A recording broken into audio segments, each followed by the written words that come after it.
আসসালামু আলাইকুম। আজকে বানিয়ে দেখাবো খাসির মাংসর কোরমা। 1.5 কেজি খাসির মাংস নিব। সহজভাবে বানিয়ে দেখাবো খাসির মাংসের কোরমা, প্যাকেট মশলা দিয়ে, ঝামেলা ছাড়া। কোনো মশলাই দিতে হবে না, শুধু প্যাকেট মশলা দিলেই হবে।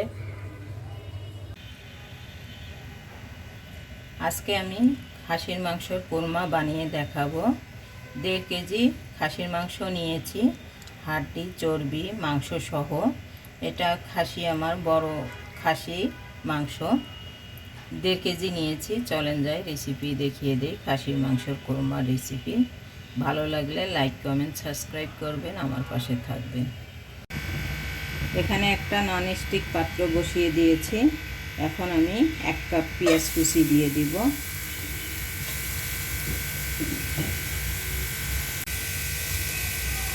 তেল দিয়ে দিব 1/2 কাপের মতো, আর ঘি দিয়ে দিব 1 টেবিল চামচ ঘি দিয়ে দিলাম। পেঁয়াজটা একটু ভেজে নিব বাদামি করে। পেঁয়াজটা বাদামি হয়ে গেছে, এখন আমি খাসির মাংসটা দিয়ে দিব।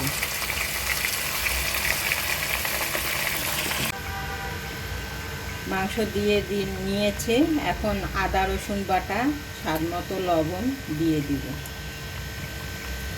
কাঁচামরিচ 7-8টা কাঁচামরিচের ফালি দিলাম। দিয়ে এখন নেড়ে চেড়ে মাংসটা কষিয়ে নিব।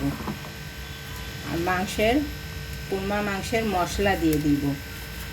ঝামেলা ছাড়া আপনারা কোরমা মাংসটা প্যাকেট মশলা ব্যবহার করতে পারবেন। নেড়ে চেড়ে কষিয়ে নিব।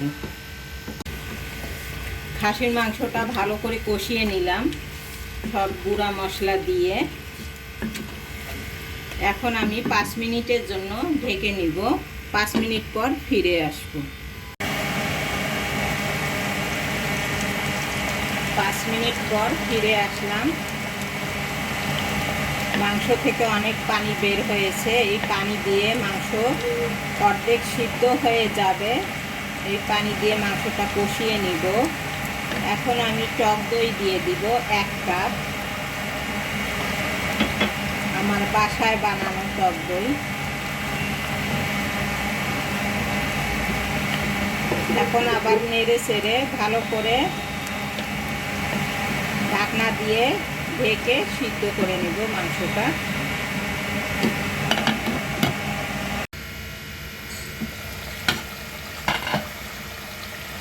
মাংসটার পানি শুকিয়ে গেছে, তেল উপরে ভেসে উঠেছে। এখন আমি ভালো করে আরেকটু কষিয়ে নিব।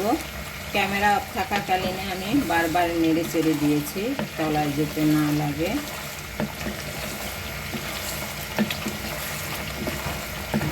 ভালো করে কষিয়ে পানি দিয়ে দিব।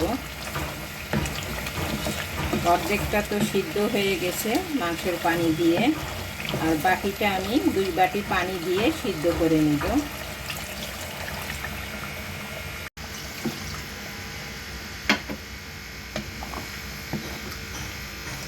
ভালো করে নেড়ে চেড়ে নিব। নিয়ে ফুল আঁচ দিয়ে দিব। দিয়ে ঢাকনা ঢেকে পানি শুকার পর আমি আসব। আমার খাসির কোরমাটা হয়ে গেছে, পানি শুকিয়ে গেছে। এখন আমি নেড়ে চেড়ে নিব। কত সুন্দর কালারটা এসেছে কোরমার। এখন আমি এখানে বেরেস্তার মধ্যে 1 চা চামচ চিনি দিয়েছি, এখানে দিয়ে দিব মাংসের মধ্যে।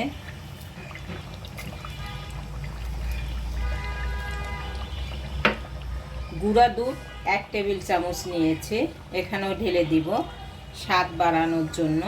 আপনারা না দিতে পারেন, রেডিমেড মশলার প্যাকেট দিয়েও রান্না করে খেতে পারেন। আমি স্বাদ বাড়ানোর জন্য দিলাম। আর 1 মিনিট জাল দিয়ে নামিয়ে ফেলবো। হয়ে গেল আমার খাসির কোরমা। রেসিপি ভালো লাগলে লাইক কমেন্ট সাবস্ক্রাইব করবেন, আমার পাশে থাকবেন। আল্লাহ হাফেজ, আসসালামু আলাইকুম।